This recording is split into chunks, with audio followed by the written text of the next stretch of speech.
अस्सलाम वालेकुम dear students, welcome back.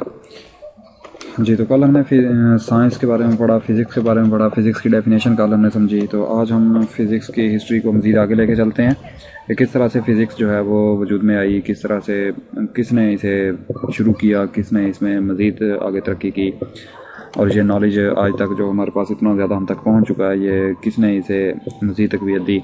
तो आज हम इसके बारे में पढ़ेंगे। इसके अलावा आज हम फ़िज़िक्स की ब्रांचेस के बारे में बात करेंगे कि फ़िज़िक्स की आगे मज़ीद क्या क्या कौन कौन सी ब्रांचेस हैं। ठीक है, तो चलें बेसिकली अगर हम फ़िज़िक्स की ब्रांचेस के बारे में बात करें तो उससे पहले हमें फ़िज़िक्स के दोनों जो मौजूद हैं हमारे सामने उनके बारे में बात करना पड़ेगी। ये जी मैंने उन दोनों की तस्वीरें ये आपके सामने लगवाई हुई हैं जी। तो ये जी हमारे पास हमारे न्यूटन साहब हैं, ठीक है, जो कि हमारी क्लासिकल फ़िज़िक्स के मौजूद हैं। ठीक है, अगर हम सबसे बेसिक जो नॉलेज था उसके बारे में, यानी 1800 से पहले जो भी नॉलेज था उसे हम क्लासिकल फ़िज़िक्स का नाम देते थे। ठीक है, जिसमें सबसे पहले गैलीलियो ने काम किया था, बेसिक बिल्कुल बहुत थोड़ा काम, लेकिन उसके बाद ज़्यादा काम जो है वो न्यूटन ने किया।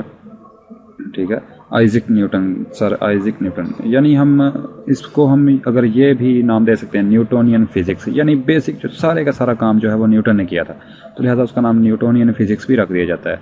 उसके बाद हम मॉडर्न फ़िज़िक्स की बात करते हैं। ठीक है, यानी फ़िज़िक्स की मेन जो डिवीज़न हुई है, क्लासिकल फ़िज़िक्स और मॉडर्न फ़िज़िक्स, ये दो शाखें हम कह सकते हैं।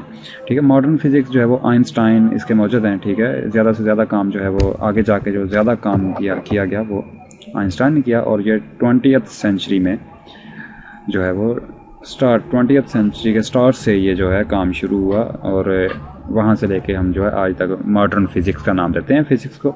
ठीक है, और बेसिकली क्लासिकल और मॉडर्न फ़िज़िक्स में जो फ़र्क है तो वो ये है कि क्लासिकल फ़िज़िक्स जो है वो एवरेज साइज फ़िज़िक्स के बारे में इसमें स्टडी है, यानी कि जो बहुत ज़्यादा ना तो बहुत ज़्यादा बड़े हैं और ना ही बहुत ज़्यादा छोटे हैं, और इसके अलावा रिलेटिवली स्लो स्पीड के साथ जो ऑब्जेक्ट्स मूव करते हैं उसके बारे में स्टडी की जाती है क्लासिकल फ़िज़िक्स में।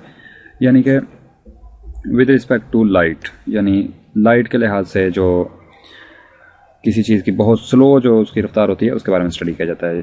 न्यूटन ने इसके बारे में स्टडी किया था और इसके बारे में हमें लॉज वगैरह दिए थे। हम देखें, अगर हम न्यूटन के तीनों लॉज जो हैं बहुत ज़्यादा मशहूर हैं जो हैं, उनके बारे में अगर बात करें तो उसमें भी वो अगर लेता है तो वो जी ट्रक की एग्जांपल लेता है।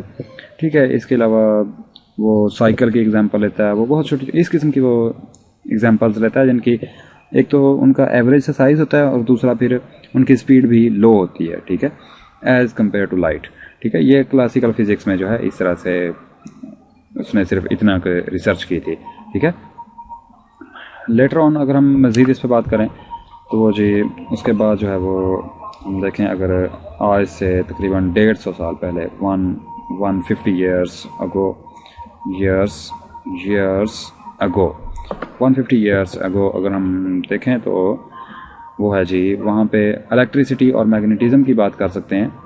इलेक्ट्रिसिटी एंड मैग्नेटिज़म के जो बहुत लेटेस्ट ब्रांचेस के तौर पे जो सामने आई थी उस दौर में, ये जो मैग्नेटिज़म ये जी न्यू ब्रांचेस के तौर पे सामने आई थी, जिस पे जी जो काम हुआ था वो जिन फिजिस्ट जो हमारे हैं उन्होंने काम किया था उनके नाम मैं यहाँ पे लिख रहा हूँ। एम्पेयर है, और उसके बाद जी फेराडे थे उसमें, फेराडे। ठीक है, और इसके अलावा वहाँ पे मैक्सवेल ने काम किया था। ठीक है, ये जी बहुत इम्पोर्टेंट साइंटिस्ट हैं जिन्होंने क्लासिकल फ़िज़िक्स में बहुत ज़्यादा काम किया था। हम इसे क्लासिकल फ़िज़िक्स में ही कह सकते हैं। ठीक है, ये क्लासिकल फ़िज़िक्स में ही हम इन्हें कहेंगे। जब हम 20th सेंचुरी में हम आते हैं, यानी 20th सेंचुरी के स्टार्ट में हम जाते हैं, तो वहाँ पे आइंस्टाइन की हम बात करेंगे। ठीक है, आइंस्टाइन ने हमें देखा अक्सर बुक्स के बाहर लिखा होता है E=mc²। ठीक है, ये इक्वेशंस वहाँ पे दी होती है, यानी उसने कहा था कि ये जो एनर्जी है वो मैटर में कन्वर्ट हो सकती है और इसी तरह से मैटर को एनर्जी में कन्वर्ट कर सकते हैं, और c जो है वो स्पीड ऑफ लाइट है। ठीक है, यानी कि 20th सेंचुरी से पहले तक जो बातें हो रही थी वो 20th सेंचुरी से पहले यानी कि न्यूटन जो कह रहा था उसके मुताबिक वो लाइट को जो है 20th सेंचुरी से पहले की मैं बात कर रहा हूँ, उसने कहा था कि लाइट जो है वो एक पार्टिकल है। ठीक है, वो लाइट को एज अ पार्टिकल ले रहा था, यानी 1905 में वो आइंस्टाइन, आई डोंट नो, हो सकता है स्पेलिंग मेरे गलत हो, आप लोग इसे चेक कर लेंगे। तो उन्होंने बात की थी जी 1905 में उसने कहा था कि लाइट इज़ अ वेव, क्योंकि पहले जो है इसे पार्टिकल समझा जा रहा था, ठीक है, लेकिन आइंस्टाइन ने कहा था लाइट इज़ अ वेव जो कि मूव करती है in the form of photons. Photons क्या चीज़ है? पैकेट्स ऑफ एनर्जी, ठीक है, पैकेट्स ऑफ एनर्जी, ठीक है। इसे जब हम डिटेल में अगर पढ़ेंगे तो फिर इसकी ज़्यादा जो है वो अच्छी तरह से समझ आएगी।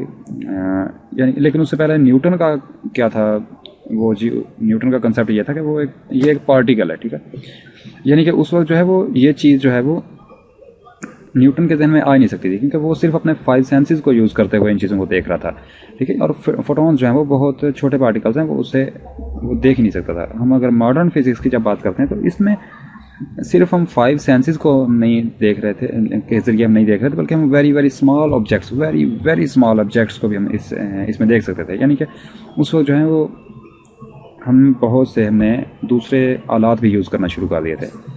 यानी हम यहाँ पे हम वो चीज़ें भी देख सकते हैं जो नियरली इक्वल टू, मैं थोड़ा ऊपर लेके जाता हूँ इसे, यानी कि जो चीज़ें मूव करती हैं nearly equal to speed of light, यानी कि वो स्पीड ऑफ लाइट के करीब करीब भी वो ज़्यादा मूव कर सकते हैं। यानी हम बहुत बड़े ऑब्जेक्ट्स को भी हम देख सकते हैं, ठीक है, उस दौर में आके हम इन चीज़ों को भी देख सकते थे, गैलेक्सीज़ को हम देख सकते थे।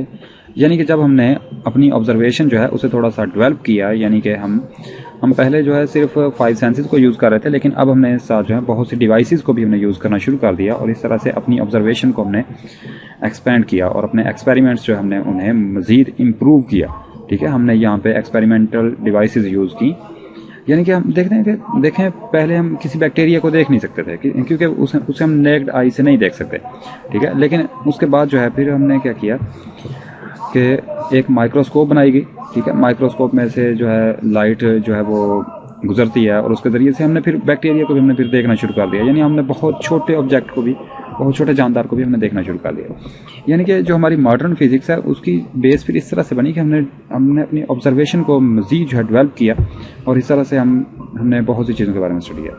सेकंड जो है फिर आइंस्टाइन ने ही कुछ अरसे के बाद थ्योरी ऑफ रिलेटिविटी दी, ये जी थ्योरी ऑफ रिलेटिविटी, जो कि ये बात करती है कि जिसमें हमने ये बात देखी कि उसने कहा था कि तमाम जो चीज़ें हैं वो एक दूसरे से रिलेटिव होती हैं। यानी कि उससे पहले जो है न्यूटन जो है वो ये बात करता था कि, यानी कि उसने कहा था कि मूवमेंट ऑफ बॉडीज़ जो हैं वो सारी की सारी एब्सोल्यूट होती हैं, ठीक है। यानी उसने कहा था कि अगर एक बॉडी जो है वो अगर रेस्ट में है तो बस रेस्ट में ही है, ठीक है, वो हर लिहाज से वो रेस्ट में ही होगी, और अगर कोई बॉडी जो है मोशन में है तो वो हर लिहाज से मोशन में ही होगी। इवन वो कह रहा था कि टाइम जो है वो भी एब्सोल्यूट होता है, ठीक है। लेकिन आइंस्टाइन ने कहा कि नहीं जी, ऐसी बात नहीं है। उसने कहा था कि ये तमाम चीज़ें जो होती हैं वो, यानी कि जितनी भी फिजिकल क्वांटिटीज़ हैं वो सारी की सारी रिलेटिव होती हैं, ठीक है। यानी रिलेटिव से क्या मुराद है कि यानी अगर हम अर्थ के ऊपर मौजूद हैं तो हम अर्थ पर तो हम एट रेस्ट हो सकते हैं इधर उधर से दूसरी चीज़ों के बारे में, लेकिन जब हम किसी और प्लैनेट से देखेंगे तो हम रेस्ट में नहीं होंगे, बल्कि हम मूवमेंट में होंगे, ठीक है, हम मोशन में होंगे, ठीक है। यानी उसने कहा था कि ये तमाम चीज़ें जो हैं वो एक दूसरे से रिलेटिव हैं, ठीक है। थ्योरी ऑफ रिलेटिविटी हम इसे आगे जाके जो है मज़ीद डिटेल में पढ़ेंगे। तो ये सेकंड एक चीज़ थी जिसने मॉडर्न फिज़िक्स की बेस हमें दी थी। उसके बाद तीसरी देखें ज़रा, यानी कि फिर स्मॉलर पार्टिकल्स के बारे में यहाँ पे देखा।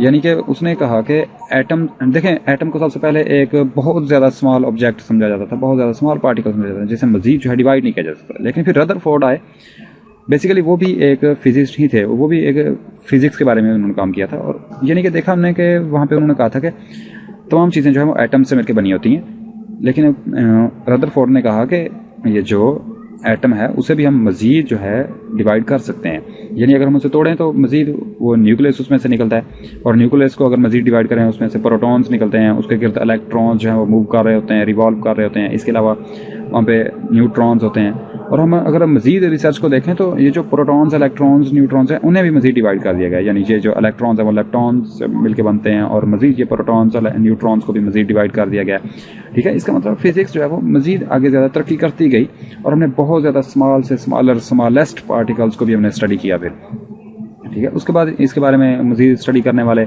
बोहर थे, डी ब्रोगली थे, ठीक है, ये फिजिस्ट थे सारे के सारे, और इन्होंने मज़ीद इन चीज़ों को स्टडी किया, और उन्होंने मॉडर्न फिज़िक्स की जो है बेस फराहम की हमें।